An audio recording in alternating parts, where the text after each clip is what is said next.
Hello, and welcome to the video version of the Left of Greg podcast. I'm Brian Marin, the host and creator of the show.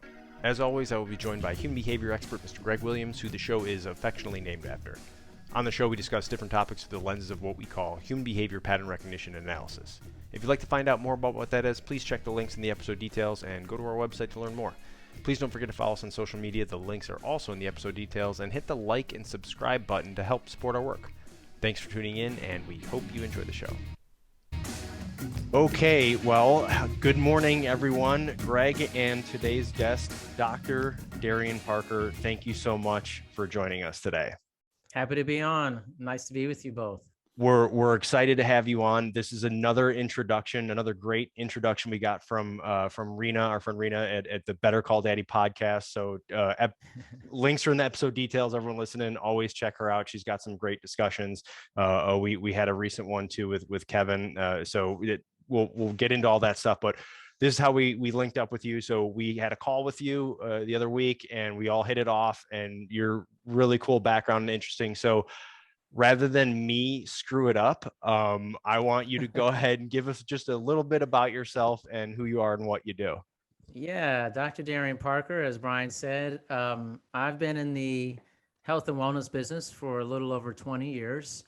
And the entire time I've been a personal trainer, but also been for about 15 of those years a fitness executive, speaker, writer, presenter for national organizations, committee member, things like that. And my background educationally is my doctorate's in sports education leadership with an emphasis in behavior modification and sports and exercise settings, which I think also led us together through RENA, the whole behavior modification, behavior analysis aspect of that. But generally, I love being in fitness, health and wellness industry. I wouldn't say that I'm like a fitness person though. I mean, I think people would see me and they think I am, but like, I don't want that to define me. I'm into a variety of subjects, a variety of things. I'm curious about human behavior. Again, I think that's what led us to each other. And so that's why I'll real quick, right? Because when you said health and wellness, like I would say that's not the most accurate description of you and what you do, because that's what, kind of Rena said, or someone had said, and I first looked you up and said, oh, he does this. And then when I started looking and reading, I was like, oh, whoa, wait a minute. This is completely different. Yeah. This is not someone who's been like a personal trainer for a long time and has their clients and has their thing. Like, no. Like this, I was like, hang on here. And I just kept reading and digging on stuff. And of course, when you said emphasis on behavior modification, obviously that's kind of what we do as well. So we love having people like you on from a different domain who are highly experienced, highly educated in that, but to talk about some of the same stuff just in a completely different domain. So my caveat to what your humble intro on yourself is the health and wellness that's not a good description, because like you started to say is like you do a whole bunch of other stuff. So I'll let you go to Greg. I just wanted to make sure. No, my thing is let's make sure that we have clear lanes and we stay in our lanes today. Let's not have any fun when it comes to health. When it comes to health and wellness and fitness, we'll go to me. Clearly, I'm the subject matter expert on that. Okay. Dr. Parker, if I may be so bold to call you Darian, because we kind of do know each other. Of course. Listen, what excited me is threefold. Number one, you say that you've been dancing around in this field, which it's clearly that you have, and your accolades are huge for 20 years, yet you look like you're about 17, Everybody which is great. Says that to me. Well, listen, you've got incredible genes. Use them, wear them. The second thing is when you start talking, the clear aspects that resonated with me immediately are leadership and behavior modification. Those two, you know what? We can change ourselves. Everybody's a unique little snowflake. Everybody's a fragile little ecosystem. We can change incrementally by using both of those. We can be a leader or a mentor for somebody that maybe isn't strong enough to do it on their own. And behavioral modification works. Training changes behavior. So I'm so excited that you're on here today, because I want to hear your story. Why did you choose those? Why did you get started? Why did you choose that field of the panacea of choices that were laying in front of you? And with those amazing genes, why is it that you chose this as your field of expertise? I listened to my dad, actually. My dad is he was in the military for 28 years. Awesome guy. Just he's a very simple person though, I think, in his advice. And he was like, just do something you love. Don't worry about how much money you make. He's like, I've seen too many people just hate what they do. And even if they make a lot of money, so just do something you really like. And so I feel like for me, that took the pressure off from my parents. My mom's the same way, like, just we support whatever you want to do, whatever you want to do. That's great. And I was like, I always loved meeting people and exercise. And for me, the exercise part, although I really enjoy it, it was always a secondary thing for me. It was more about the human behavior. I like the one-on-one, or, two people connection. I really enjoy that. I'm not a big, like, huge group meeting person. I could do that, but I really like understanding a person from the inside out. And so my bachelor's and master's degree are in kinesiology, some of the hardcore science of the human body, the physiology. And that was great, but I felt unfulfilled just knowing that.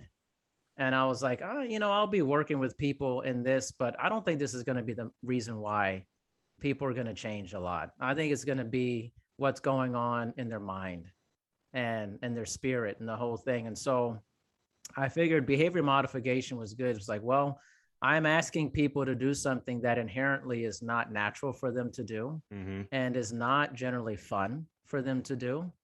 So I have to figure out a way to persuade people in a way that is not confrontational, and is kind and caring. So I need to understand how humans think. It's kind of weird. Like, right. How do we think? How do we make decisions? How do we stay in things that we do? How do we change? I wanted to learn that through theory and through execution of different models and stuff like that. So that's how I came to it for my doctorate. I said, I want to focus on that primarily in exercise and sports settings. And you hit on a number of different subjects there, but in general about coaching and mentoring and what that means, who's good at, like you said, like you can have all that background and understanding how the body works. Yeah. That might not help you be a good coach mentor to someone, right? I mean, especially if you're not relating to them. And, I've seen different coaches, you're talking specifically about, fitness and stuff like that, where you have someone that can just look and they say like one line and it just clicks in that person's head. And you're like, wait, how did you know how to do that? It's like, well, I've got 20 years experience doing this. I know what people need to hear. Exactly. But that's, and which is why I love coming at it kind of from this domain. You have also one of the things that was cool. I found out, one of your reviews is from a client. It's like, I've been his client for 14 years. I'm like, geez, okay. Now we're talking. Like, that's a relationship. And you even stress that in a lot of stuff you say, like, look, this isn't just, I'm not going to do a 90-day challenge with you with your thing. Like, this is beyond that, which I love, because that's always been my opinion about a lot of different fitness stuff or what people do. It's about working out, but what are they really there for? Especially I got friends who own like CrossFit gyms and stuff like that. And they have these group exercise stuff and people are in there and they love it in this community. I'm like, this isn't about how much they can back squat. This isn't about how many burpees they can do in a minute. There's so much more going on here that some organizations and people do well, like naturally, and some don't, because they miss that point and they're so focused on what they're doing. So it's an interesting a way to look at it. And I kind of wanted to start like, one of my first kind of sort of questions for you is, we do deal a lot in what we call pre-event indicators. So pre-event indicators of violence or a terrorist act or sexual harassment, assault, different things that we get into. What are those things leading up to the event that can show you, right? And that to me is what a lot of great coaches and mentors and folks like you can do, because they can look at someone and go, okay, I see where this is going. We need to step in here and do that. So to me, it's like, what do you see? What are your pre-event indicators, so to speak, and that you see in people, in either clients that are going to do well or not do well, some who are in it to win it, some who are like, I'm just here because I don't know what I'm doing, kind of thing. What's that area that you see? This is a good question. I think that's what this is kind of going to be about. It's beyond fitness and stuff, which is, I think this is relatable to being podcast hosts too. And guests, you kind of know when you're going to have a good guest or not by that first conversation. whether you're getting actually them or the representation that they want you to see of them for that. And because of my time in this, I can point that out real quickly with people. And so more and more over time, you start seeing is when they come on, is there a sense that this is the person that I think they're going to be from here on out? Or is there another layer that is something is just off? I trust my feelings a lot. I'm a big feelings person. So I sense if a person's genuine. Just it's hard because this isn't like something I say, well, here's this method and this method, this method. It's a lot of feeling. When I talk to the person, if they're giving me very short answers or they don't expand upon what I'm asking them, like something's there. They're hiding something from me, or they're uncomfortable. It doesn't mean I'm not going to talk to them. It's just like, all right, I'm going to have to like carry this conversation. I'm thing. And some guests, you could barely say two things. Yeah, that's whenever Greg goes on somewhere. Sorry, Greg. Greg's a face, though. You gotta let him do his thing. I am the looks of this company. That is clear. You gotta let him be him. It's like, but with fitness, it's since I can always sense the hesitancy. A big kind of pre-event indicators if someone else told them to do it. Oh, my mom said I need to do this. My spouse. The big red flag is if my spouse said I should do this.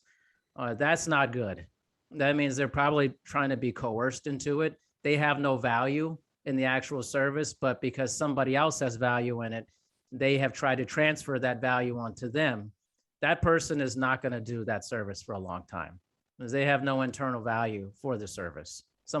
It's for someone else's value of it. And so is that value transferred to you versus you having your own value? That's a big indicator, a pre-event indicator, especially for exercise. The other thing is where they get their information. If they start talking to me and they're giving me information that is completely bogus, right, or it's just completely quackery, huge and misinformation, I know I might have a hard time with this person because they think already that they have more knowledge than I do about the thing that they're asking me to do for them about it. That's an uphill battle for that. What you just described is wonderful because we call it parlor tricks. Yes. There's a lot of people that try to be in our industry, but the thing is that science sets us apart. What they try to do is they try to, we're going to put a leech on your forehead, or we're going to read your Kirlian photography, or do something else. And many of those people are still searching. So they would seek out Dr. Parker. They would seek out Darian because they want you to confirm their beliefs, which is horse crap. That's not how you start. No. Tabula rasa is the clean slate. I want to start over. I want to learn from somebody like you. And one of the things, and really quickly, a side note, Beyond Fitness, if nobody has that website, get that website, because that was really cool. When you said that, I want to talk Beyond Fitness, that right there's the name of your company. Yeah. Greg is actually Beyond Fitness as well. Clearly, my doctor says I'm in too good of shape. Oh man, he's Beyond Fitness. He's transcended it. The idea is when I size somebody up, and we meet a lot of people in this industry, there's a tremendous amount of bravado. People are coming up and pumping up their chest, and I'm the, whatever. I look for a couple of things, and I jotted them down when you were talking. One, consistency. Mm-hmm. When we met you the very first time, I'm talking now to the same person that I met that just came back from a run that was stretching out in their living room. You get what I'm trying to say going on. I love that. Competence and confidence. You're not overconfident. You're not being an intellectual bully, which I hate. And you have confidence and competence in your own abilities, and you're transparent. You talk about yourself. You talked already. We know something about your dad and your mom.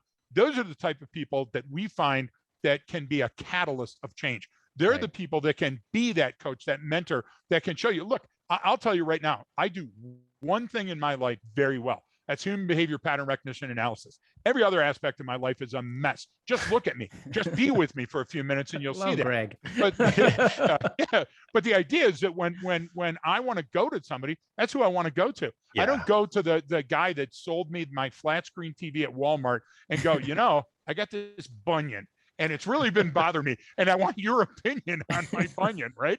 I mean, so what are the type of people like Brian and I certainly don't do it for the money. We're both broke. What are the type of challenges that you like, Darian? What do you seek out now? Because you're at the top of your game. And folks, if you're a listener or you're watching this, you got to understand that Darian literally, as Dr. Parker, look him up, is at the top of his game. So you've got the experience, you've got the training, you've got the body of work behind you. What are you looking for now? What excites you? What kind of challenges? Actually, you know, I'm glad you asked that. One thing I'm trying to do is kind of transcend my profession, not in an arrogant way. I don't want that to sound like it's not, if I wanted that, I would just say it, you know, but like Right. in a sense that like I think that we're too defined by our work for so many people. And in fitness, it's very similar. It's, you know, it's the how can I look? How can I come across? How many workout videos can I put out and all this? I just want to move beyond that. Yeah. I want to be someone that is like fitness is important, but the most important thing is how we treat each other and creating a better social network with others. So one of my big goals is, and I'm working on is kind of creating a community, a positive version of social media that I'm working on.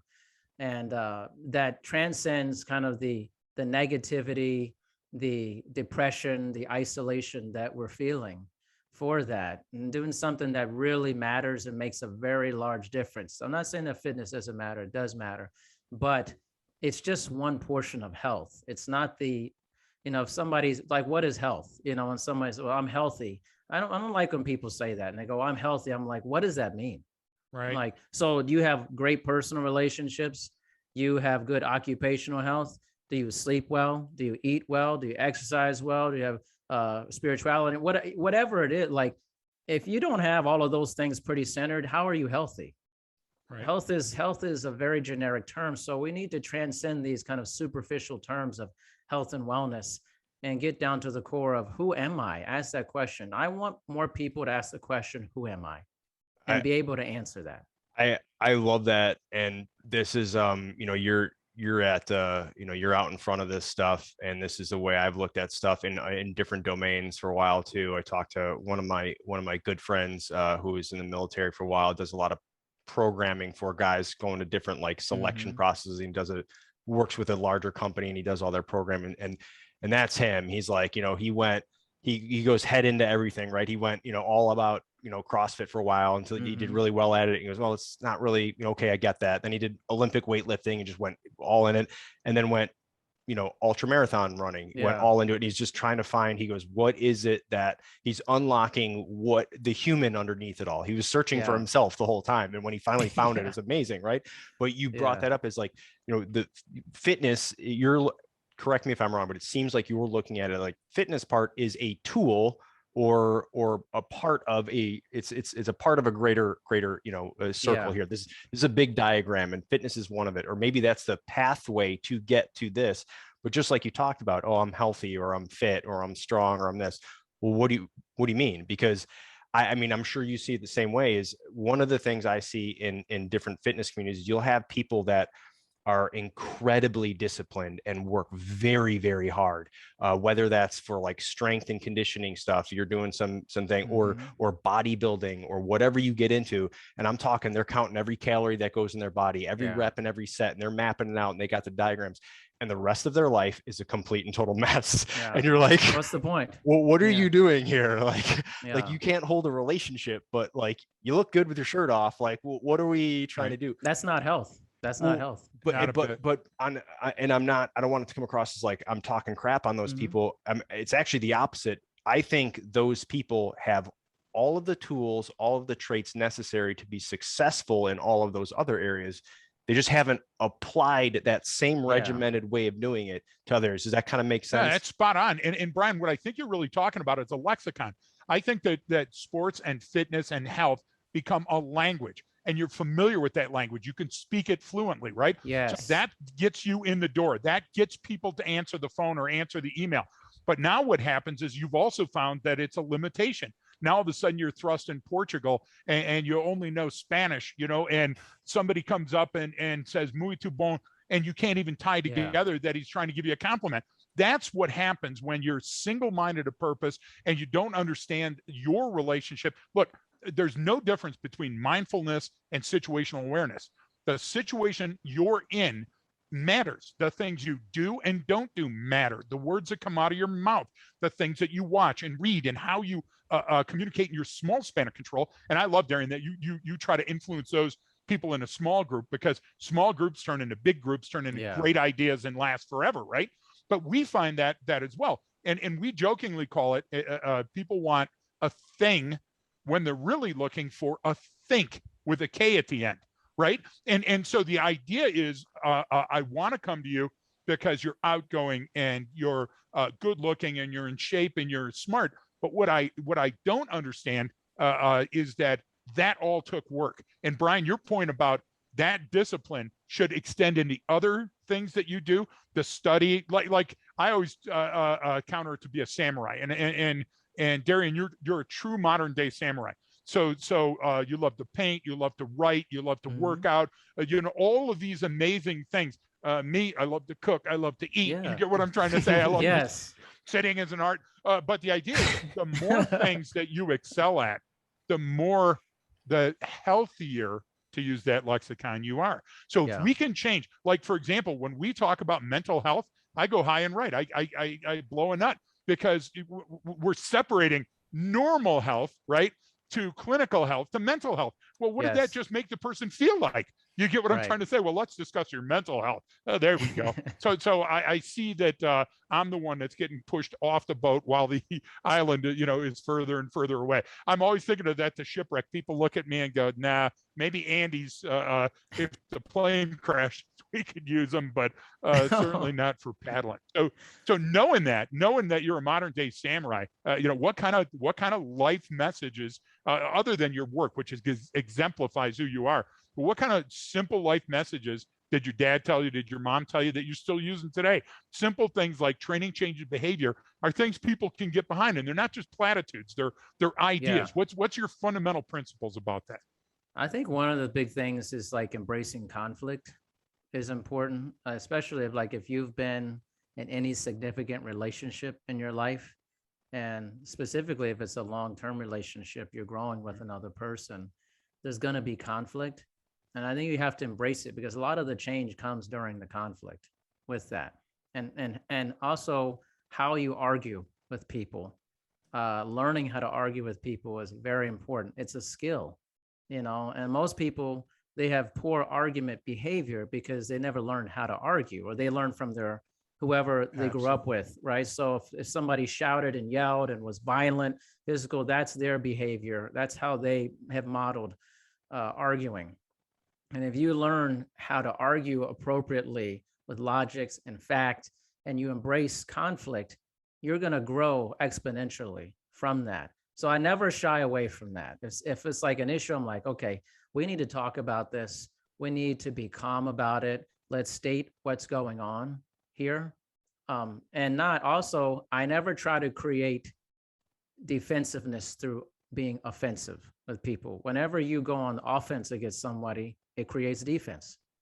And that's what happens and then you get pulled into it. That's a large problem with arguments with people, is somebody says something that is essentially a low blow. It creates this massive level of defense, and then it becomes an all-out shouting affair and type of thing. And nothing happens.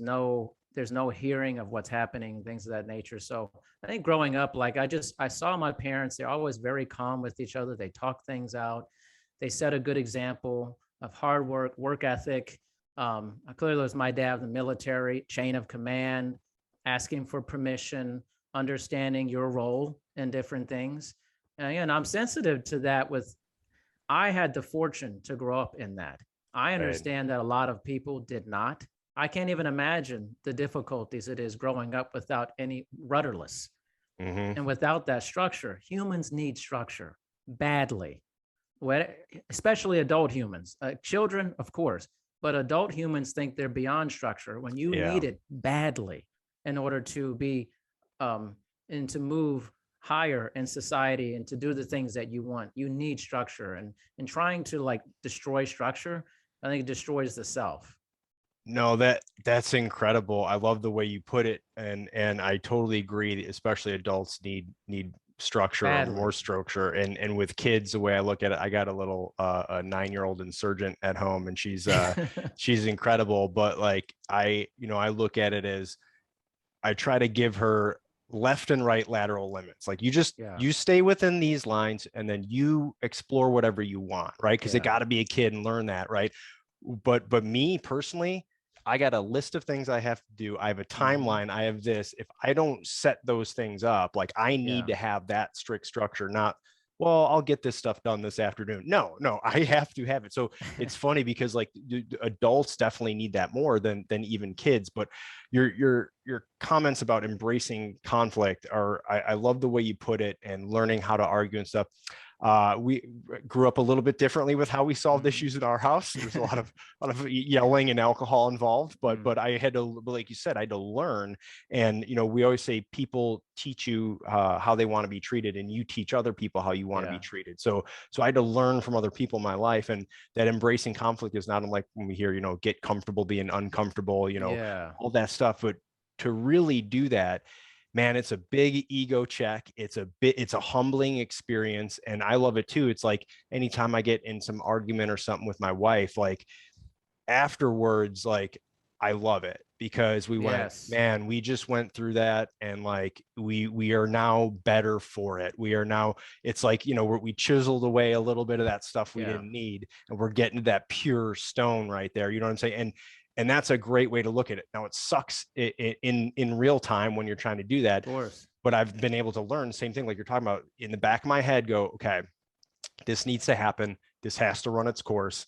Let's get it all out there. Because me personally, like I typically, some people have reactions to events and get angry and say things that they don't mean, right? Or they say something like whatever, it could be horrible thing, and I typically don't do that, meaning that's never been my reaction to say something I didn't mean.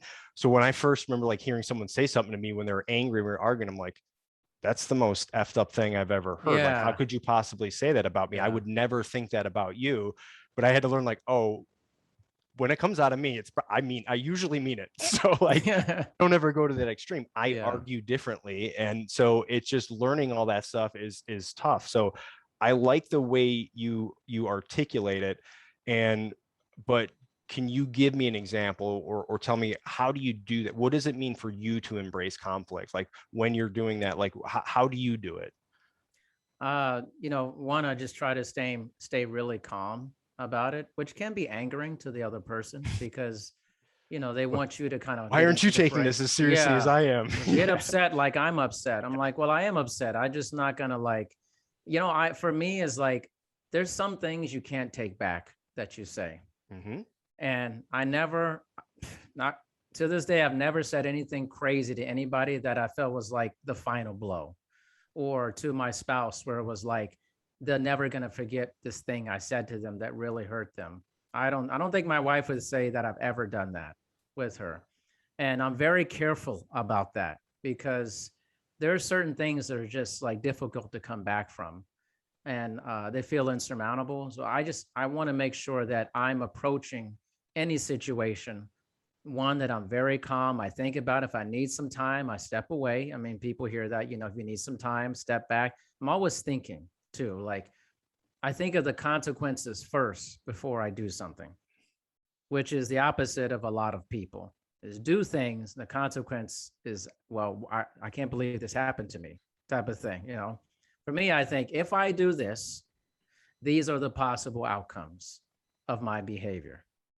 If I don't do this, these are the possible outcomes of my behavior. Then I make a decision about what I'm going to do. That was probably my gold standard for everything. Because I hear a lot of things when you work with people all the time, every day, you hear a lot of stuff, and not everything feels good that you're hearing. Right. And so I'm like, okay, how am I going to choose to react to this? This person's upset. I need to think, what is the outcome of my behavior in this situation if I choose to go open this door for that? I think, and I teach my daughter this. I'm like, think before you say something. Think about what the fallout will be. I think that's exceptionally different for people to think that way. That is so true. And folks, Dr. Darian Parker, look him up, listen to what we're talking about today on the show. Darian, you brought up a couple of things I want to hit on. One, I like to street things up for people going, okay, so give me a so what, a takeaway. You just gave like 3 or 4 in a row. Folks, if you've ever been in an argument and you stop and you turn and you go, and another thing, time out, stop, erase it, go back to tabula rasa. You've exceeded, we call it outrunning your headlights. You're on a dark road. Do you get what I'm trying to say? You're driving too fast for conditions. You talked about consequences. You know what I love about consequences? You use the term that we use very freely, but the etymology is very important.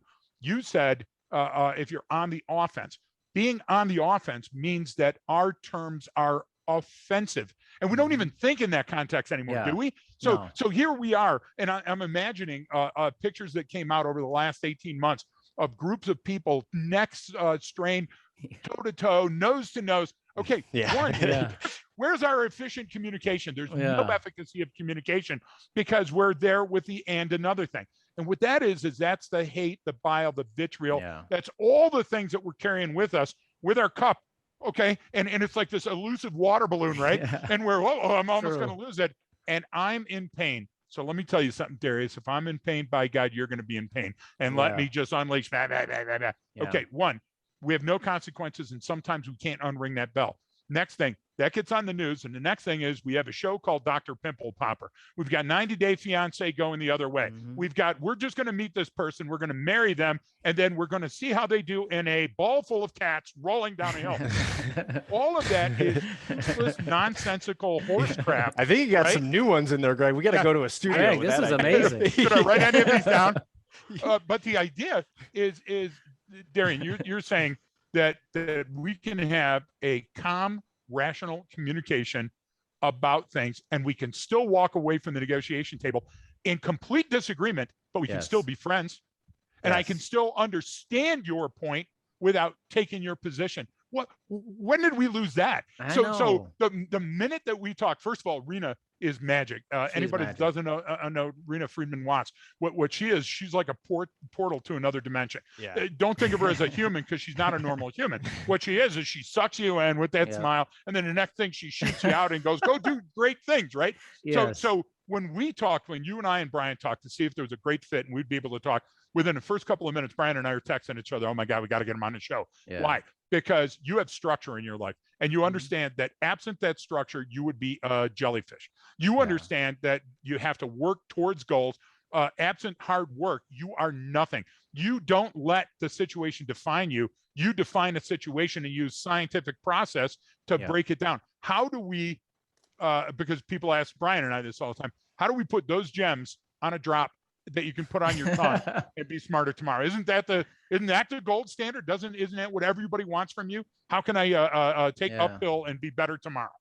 Yeah, well, it's funny. I get this a lot with people, and I'm like, but the thing is, you can't replace the work.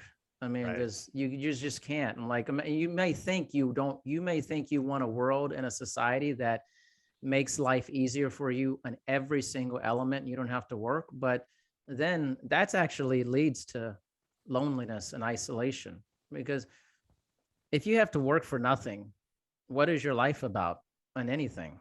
I mean, you're just like milling around watching TV all day, and it sounds great initially, and then like after the first week, you're like, what am I doing with my life? Like there's no magic pill for most things in life. It requires work, and it requires systems, which I'm a big proponent of. I mean, I think I drive my wife crazy, because like before I do anything, I need like 20 minutes of like time to just like center myself. She's like, what are you doing back there? I'm like, I see your schedule. You don't have to start to 8 a.m. I'm like, yeah, I just need to decompress. Like, we just woke up. I'm like, yeah, but it's like, it's a mindset. It's the approach. How I approach something centers my emotional compass when I'm talking with people. I'm like, I think about it. Greg, you mentioned about like people like either the pointing and stuff, and that really, because I was talking about this the other day with somebody, and I was like, I see these pictures and videos of people, and one person's on the other side and the other person on the other, and they're just being nasty to each other. Right. And I was thinking to myself, one, why would you put yourself in that situation? There is no thought process behind how is my behavior going to be. Or maybe the thought process is, I don't care. and I'm just going to tee off. Like you said, I want you to be angry with me. I'm coming down here to raise hell today. Like, that's not healthy. That's, in a sense, that's not emotionally healthy. I think you literally have to sit down and say, how do I want my behavior to come across to have the desired outcome that I want? Hopefully it's a positive. If you're saying, if you actually think that way and you want your outcome to be negative, you're probably a sociopath at that point. Right. Seriously, you're writing a manifesto. Totally with you. Yeah, totally you've got some serious problems. If you actually think about it in the way we're talking about it, and you desire destruction, I don't know. I'm sure I don't know anybody who's maybe listening. If you are like this, I'm telling you, you're going down a very bad path in life. Right. I'm like, you're using it for the worst aspects. You're doing the right thing for the wrong reason, And that gets into a lot of what we talk about with human behavior in terms of intent. I want to establish someone's intent or see what it is. And I try to get a lot of people to think that way, just in how they approach conversations or comments or social media stuff, because we've seen stuff where things get taken out of context, or someone meant one thing and said another, because that delivery is just as important as the words and what you're delivering. How you deliver it is important, because and my always thing is, what is this person's intent? What did they mean by it? Not how did I take it? What did they actually mean? And it kind of goes back to, I want to circle back a little bit to what you brought up when you said, I asked for like little pre-event indicators of stuff, and you said people will like bogus information versus someone who does it. Are there some common like ways of thinking or ways of communicating that people do where you can pick up on that they're not really into it? And then what are the ones you hear where out of people that, no, they do want to make that change, or they value what they're about to do? What's that difference that you see? Yeah, I think one for people who listen to this, and this is for anything, but I think if let's say you're taking it to just fitness or training, I try to like put in kind of little nuggets of behavioral nudges for people. I'm like, schedule 4 sessions, even if you're just going to do 3. It's just so if we cancel this one, we can be more consistent.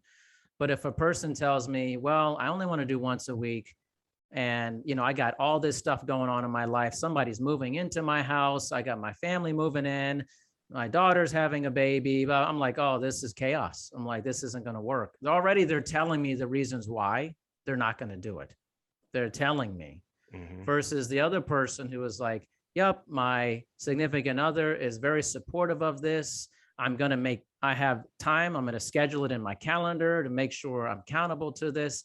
And if we need to make changes, I'm flexible. We'll reschedule if I have. They're saying all the things why I will be successful with this. So one person's telling me all the reasons why, all the barriers to their success. The other person's telling me all the reasons why they're going to become successful. Those are great examples. And I kind of wanted to hit that because I want people listening to know when they hear that in others, or they hear that in themselves. Like sometimes we make excuses or come up with reasons why we can't do stuff, and we don't even realize we're making excuses. And it's only because we're not interested in it. And it's much easier to tell that person or whatever, like, hey, you know what? I'm not interested. And I'd rather hear that though. I'd rather somebody just say I'm not interested. We talk about that all along. I'd rather you just said, no, I'm not interested. Same thing, even with what we do when we're pitching to like a potential client, we've got our pitch down to like, it's like a 20-minute, like boom, like, and then a little bit of time. So for Q&A, so it's only a 30-minute Zoom. If you can do that, then we know it's as much for them to inform them. And then we know by their reaction, like, this isn't for them, or they're not interested. And the problem is you get people who are either, maybe they think they're trying to be nice, or they're saying, oh no, this is great. You know what? Let me talk to so-and-so. And I'm going, they're not going to do it. They're not going to tell. It's like, and I'd rather someone just said, hey, you know what? Like I have had people before go, this is some of the most amazing stuff I've ever seen. But it's not for me and what I want to do right now. But hey, if you're in the area and you're having a course, can I come to it? You know what I mean? Like, they've been positive, but been like, this is not for me. And I appreciate a no just as much as I appreciate a yes, if not more. And I'm curious if you like, humans in general have a hard time, like you said, embracing conflict. I don't want to come across, I don't want to say no. I don't want to do this. I don't want to offend someone, or I don't want to like, we have that. Do you see stuff like that in your line of work and what you do? Oh yeah, all the time. And actually I just did like a mini solo cast. It was called like Ghosting is Garbage. Yeah. Because that's so prevalent today. Yes. And like your Yes. silence is not an answer. Yes. Not getting back to me is not an answer for that. And actually I was talking to Rena about this too, because as a podcast host and anything in life, you experience sometimes people who no show you, have no communication. Honestly, it annoys me. That's just honest truth. It really annoys me. I've had to like learn to kind of like, I got to let this go. This is eating up too much of my emotional welfare here. But well, you only have so much bandwidth. Yeah, right? it's like just not showing up is not. It's a poor behavioral practice because you're actually practicing something that's going to become common for you to do. And so, if somebody doesn't get back to me, honestly, I mean, I think it's just poor behavior. We should just call it what it is, very poor behavior. And the thought process often in their mind is, well, they won't care, whatever. And they almost like downgrade themselves. It doesn't matter. It's just, I mean, nobody will care if I don't show up. No, I care that you show up for that. Yeah. And you should care that you are present for things that you commit to in your life. So it happens all the time in a lot of things in fitness. I think it's easy because it's something that people inherently don't want to do anyways. So they're like, oh, that's dreadful. I mean, I'm just not going to say anything. Anyway, I don't want to do it, whatever, like they'll move on. But I think it's just the easy way out. So many people are trying to find the easy way out. And it's one of the uphill battles, I think, with my profession is that technology and fitness are rising at the same time in weird ways. And that technology is making our life incredibly easier in many ways, which is in many ways impacting and like colliding with fitness. Is like, okay, if we want people to move more and be more active, why are we making life easier physically for people? No, you're exactly right. So I don't see technology falling backwards and all of a sudden we're going to get blown off of everybody's going to be into manual labor and stuff. It's kind of almost a weird inevitable future, right? In a sense of behavior. It's like we're creating a behavior of doing less physically, although purporting that we need to move more. The messages don't line up. So behaviorally, we're confusing people with those things. And I think life is structured that there's a lot of things that you're supposed to run into and figure out on your own. And I loved your use of the term nudge. That's brilliant, by the way. Keep that going. Thank you. So if we look at a football field, we take a look and we see the line of scrimmage.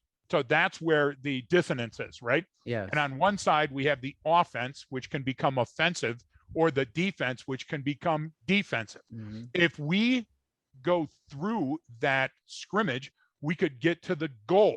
And so life is literally set up like games, and we set our games up like life. But we don't understand that while this is really hard and we're not making light of things like mental health or things like not achieving a goal, but by the same token, it's very easy. The goal is right over there. The key is in your pocket. How do you get there? And so every once in a while, we need a Brian Marin that has no soul and has no left and right limits and everything else. That's all human emotion. I mimic human emotion. Exactly. He's like Geppetto's little wooden kid there. And so we were out one day a couple of years back, and I have this policy. I have certain policies that I keep to, little rules in Greg's head. And one of them is when we're on the road, I'm only going to eat healthy at home. My wife is an excellent cook, but I tell you what, the minute that she leaves, I'm like in the yard gnawing on a ham because I just have these urges, right? But when I see Mariner, when I see Shelly, I see any other member of the team, I'm going to eat healthy. I'm going to only eat fish, or I'm only going to do this. I'm going to do these things. I'm going to make sure, like I've already got it in my head with my workouts. Every single morning that I get up, no matter how I'm feeling out, I'm going to work up, and it's going to start early. So one day when I'm on this road to this transformation, I'm sitting down and I got fried fish with the coating on it and vegetables, and Marin's sitting across from me, and he's going, "Oh, I see you got the fish." And I'm like, "Yeah, I'm trying to eat healthier." And he goes, "Then you don't need any of this shit." And he reaches across and he scraped all the horrible food off. Now, Brian knows me, and as a great coach and a mentor and a dear friend, Brian knows that the way to get to me is literally what I like to refer to as this bitch slap of reality.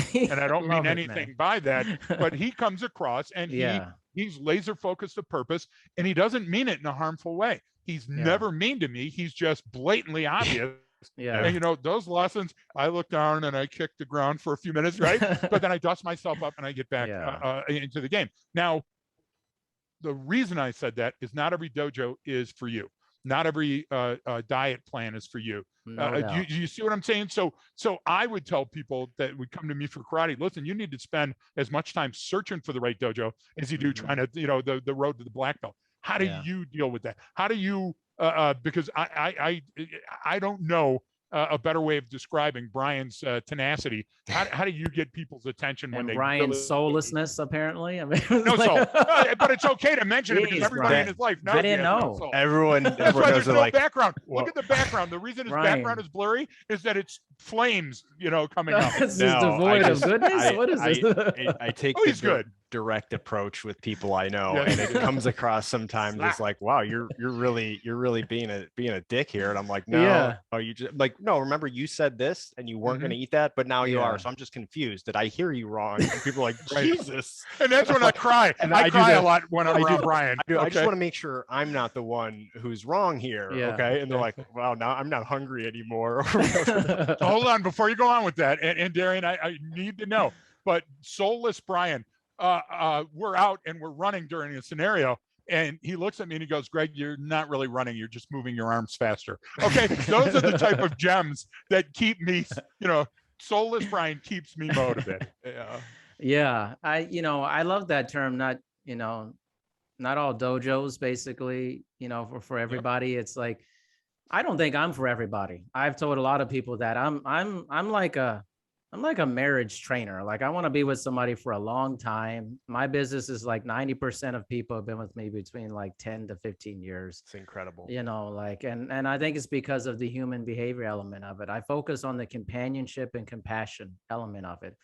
But not everybody wants that. Not everybody wants someone who they can chat with and have a good conversation in conjunction with having a regular exercise program. Some people just want to get in, get out, and be done, or it's a seasonal thing, and then they want to try something else. I think that's okay. I think the other thing too is I always tell people this, I'm like, listen, I love working with you. It's great. But if this ends, it ends. Like, I'm not going to sweat it too much. And I know that sounds kind of bad a little bit, but it's like, I'm not going to break myself to make you like me. And because I need this, like, maybe I do, maybe I don't. But the thing is, like, things end at some point. And fortunately for me, most of the time it doesn't. But it will. I mean, it will end. I'm going to be dead one day. I mean, it's not like it's going to. I never forget that either. I'm going to die, man. And they are too. And, whatever time we have, I want to make it really good time. But I never think of, like, if I lose somebody, I just like, it happens in life. You lose in life sometimes, man. It's just how it is. And I think that's a message that we're not getting today in life. We want everybody to win. You're not doing anybody any favors with how does that work? 15th place ribbon for showing up. I don't understand that. No, Darian, we fight that all the time. Because somebody says, okay, is it post-certified? No, it's not post-certified. It's more like a college course. Well, do I get a certificate of completion when I'm done with it? Well, I can write you one up. I'll write you one. That's what you're looking for. I mean, what are you thinking? So those people, they want that they want you to give them the feeling. Okay, there's a difference, folks, between empathy and compassion. They're completely different. Do you see? I have empathy. This is where Brian is. Brian has compassion. And empathy, he just chooses not to use them. I've got two girls at home, buddy. I've got my daughter and the wife, so they get a lot of that empathy. I think it's happening. But Darian, I like what you're saying because, and I don't want to paraphrase what you're saying, but I'll say it in this manner. Sometimes you got to kick people to the curb. You have people that you think that are your friends that are not, and they're just blood-sucking vampires that are using you. You have other people that their relationships are more important than your friendship. And guess what? Those people are going to drag you down with them. So if you're drowning and you know that you can only push a couple people into the boat, you got to make that. And people go, well, that's really hard math. Yeah. When you've seen as many people die as I have, you understand, that's what's waiting. So survival means that you got to pull together. Juntos sobrevivimos. Together we survive. And if you're not going to play, if you're not going to lean in and help us push this, uphill or whatever else the situation is, then guess what? We can't be together anymore. I like that. And so I will work longer and harder than anybody else to get you where you want to be. You got to meet me somewhere, man. You gotta help me out. I love that approach. Yeah, and I'm all about nurturing relationships. Yep. I love doing that. I always get back with all my guests and connect with them, and I try to build the bridge. But if somebody doesn't want to build that bridge back with me, I just let it go, man. Right. It's okay. It's okay. I can't put a lot of energy into it if they don't want to put energy into it. It's whether it's work or it's relationships. It's like, all right, and maybe for me, a lot of that's based off of my past of growing up in a military family and moving all the time. And you have to learn to let people go like every couple years. Yeah. I know that's a big thing, but I can't like just ruminate on something for a huge amount of time because we're no longer together or the world's going to keep moving, man. I got to keep moving. I got to keep it moving. Yeah. And moving in that context, which is brilliant, by the way, again, another excellent statement from Dr. Darian Parker. You're not just talking about moving a house and geographically moving to a new house in a new neighborhood and making new friends. You're talking about moving ahead. It's the pernal on the car again. Neutral gets you nowhere. Parking gets you nowhere. Going backwards isn't going to help you at all. You have to either put it in drive or put it in low and dig in, or you're never going to get anywhere. And either you're with me or you're against me. And I hate to be binary, but to me, that feels much more like a choice I can get behind. So, what is your kind of goal with this? You brought up a lot of great points about how, technology and fitness and that stuff is changing, and it's changing your behavior, and you have this behavior modification approach, and you've got all this experience doing it. I know you've got the Epic Leisure Management company that you have.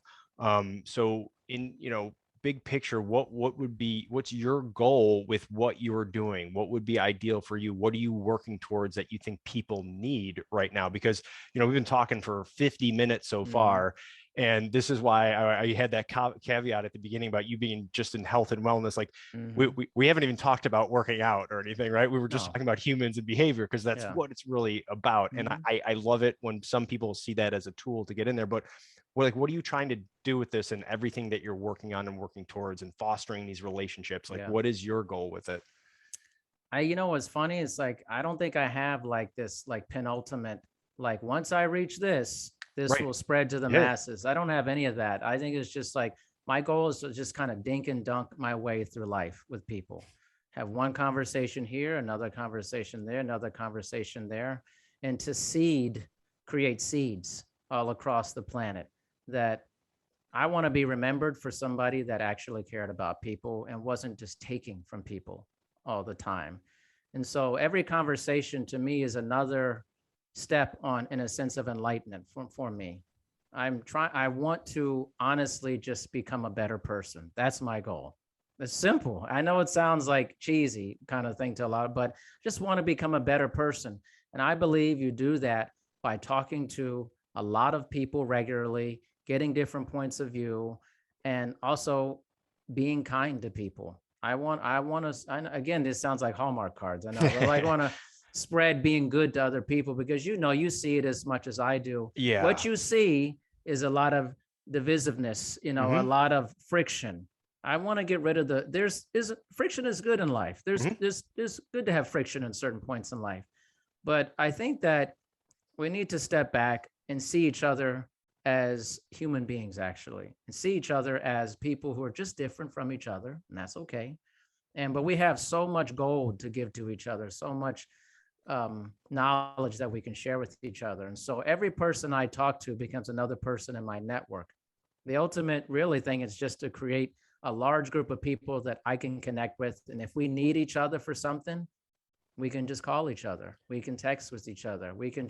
We have a group. I guess I'm kind of more into kind of the village aspect of village raising people. I'm really into that idea, of kind of the elders aspect, And that's exactly why we connected well with you is you're talking about basic human psychological and sociological needs that all humans throughout history have always needed and relied on. And this is my kind of, if I'm trying to forecast how things are changing and with rapid, adoption of new technologies and how that's going, it's like, that actually increases our need for all this stuff, right? So people are now finding hey, this phone, which is, I got to shout out to John Tomaso, a guy we work with.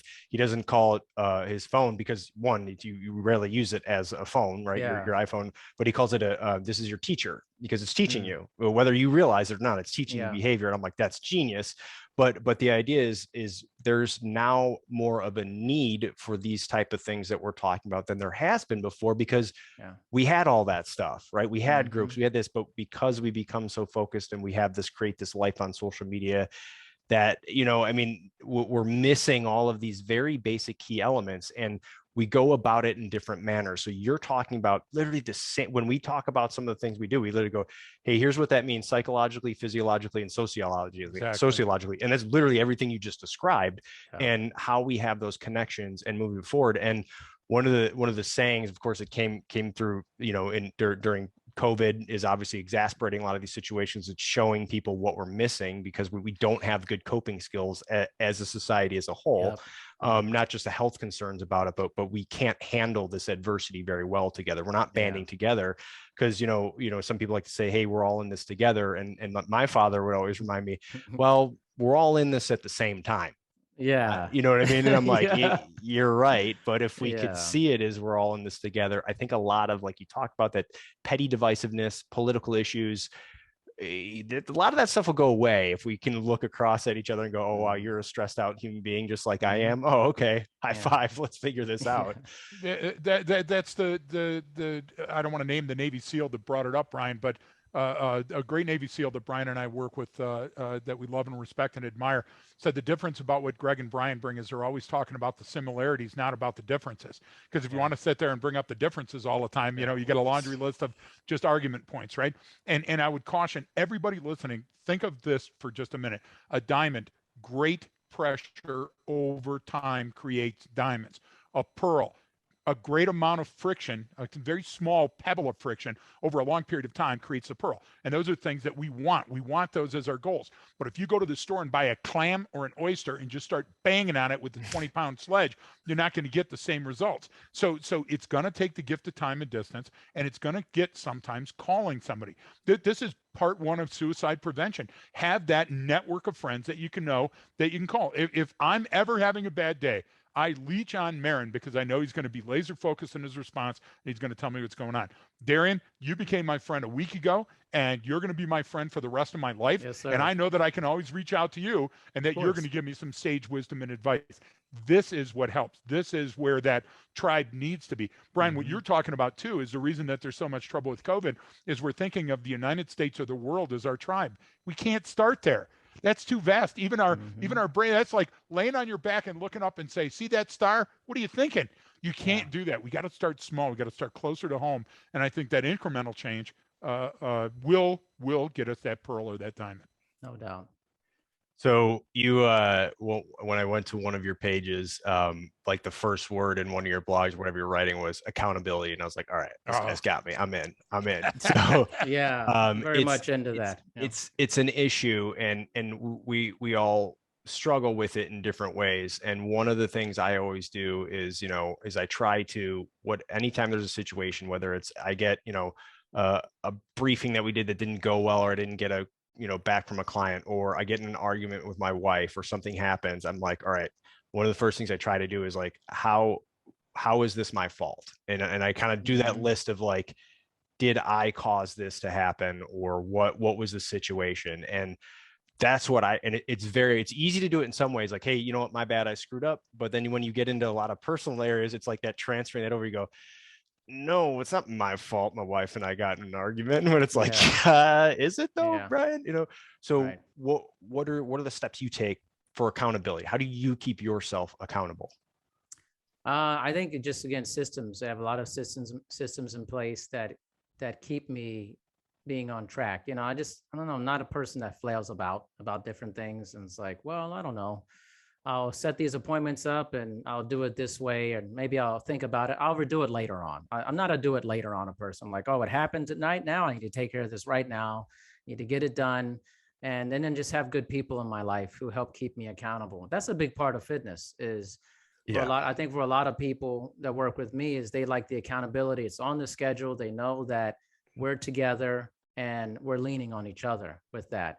So I think accountability from other good people is really important, and having good systems is also really important. But I hate to cut this off, guys. This is pretty good. I have to go, but no, I appreciate you guys so much. I appreciate your time so much. We I just want to talk in the future. We want to collaborate. We were getting to that point, and I was like, oh man, my bad.